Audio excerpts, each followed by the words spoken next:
my family and I, we've been members of this congregation for a few years now and are so happy to call this congregation our home. I'd like to extend a special welcome to all those who are joining us for the first time. We're very glad that you chose to join us and that you're here with us. If you are here in person, we hope that you have received a welcome packet with an information card in it. If you haven't received one yet, you can ask following the service. We also have some out there on the table, and you can fill that out and put it in the offering basket, or you can drop it off in the church office, which is downstairs. And if you're joining us online, there's a link to an electronic version of that same card on our website. Our welcoming committee members have yellow name tags and can also answer any questions or point you toward additional information. So whether you are new or not, please consider staying for coffee and conversation after the service, either downstairs in our fellowship hall or in our Zoom room. And if you prefer someplace a little quieter, you can also grab a beverage and head to the minister's office, also downstairs on the ground floor, last door on the left, where a member of our worship team will host a smaller gathering. So we want everyone to feel supported and at home here. So now let's say our words of welcome together. Whether this is your first or your 1000th Sunday with us, and whether you strolled, rolled, zoomed, ran, or danced in, we are glad you chose to join us.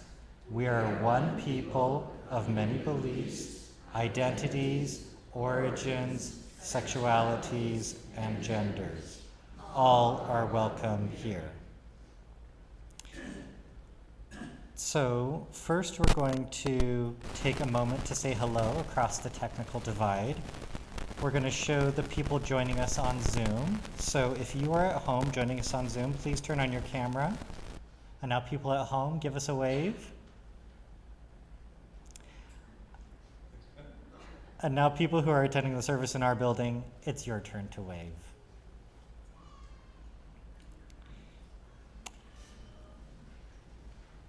We do have a couple of announcements today. First, we're going to have an announcement from Dwayne Temple.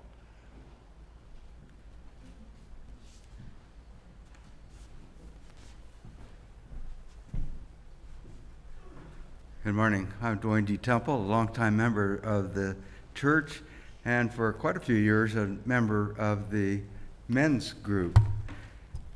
The men's group is aware of the importance of the elections this year and has partnered with Reclaim Our Vote to help us see that votes in critical races have a better chance to preserve our democracy.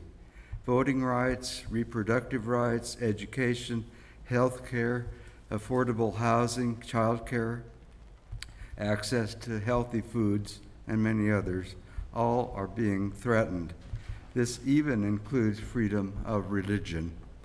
We feel that an effective response to these threats is to write postcards to intermittent voters that can help them see the importance of their votes in close elections often decided by a tiny margin. Last week, the men's group mailed 100 postcards and will be writing more in the months to come. If you would like to help out, please come to a writing session this coming Thursday, 7 to 8 p.m. That'll be right downstairs in the fellowship hall. All materials and instructions will be provided. To help us anticipate the turnout, please sign up in the fellowship hall following the vote on our new covenant. So this will be the sign-up sheet for you. Thank you. Hope you can help out.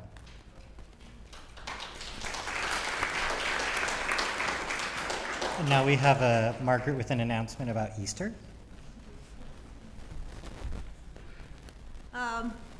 It has been at various times a tradition in this church to have a potluck on Easter Sunday for for all us heathens. And I would like to continue that in Ginger, so it's just, I think there'll be a sign-up genius, but right after church, bring your food, it will be fun. Oh, and that's, Easter's what, 2 weeks? 2 weeks.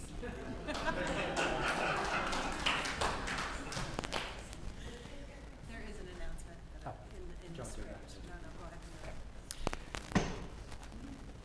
So also today, immediately following the service, we will have a congregational meeting to do two things. First of all, to vote on the covenant, which you're going to hear a lot about today. That's the theme of today. And second, to celebrate paying off our mortgage. So plan on sticking around. So herein end the announcements. So the land on which our church is built is part of the ancestral homeland of the Nimipu, the people, and mistakenly called the Nez Perce, or pierced noses, by French-speaking trappers and traders. We acknowledge that the land is held in sacred kinship since time immemorial. The land and its peoples suffered immeasurable trauma brought about by Euro-American society. And we are working with its resilient peoples to show respect and to contribute to the healing and nurturing of this Hetuit Wetas, precious land and all its peoples. So we're hoping that folks joining us via Zoom have a chalice or candle to light and something to light it with. We have our chalice lighter here. So let's light our chalices together.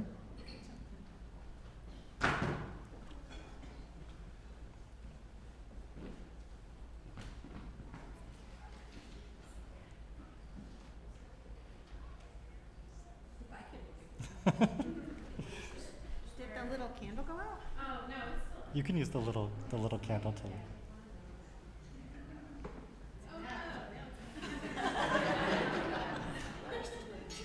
chalice technical difficulties. Okay. In the light of truth and the warmth of love, we gather to seek and seek to share.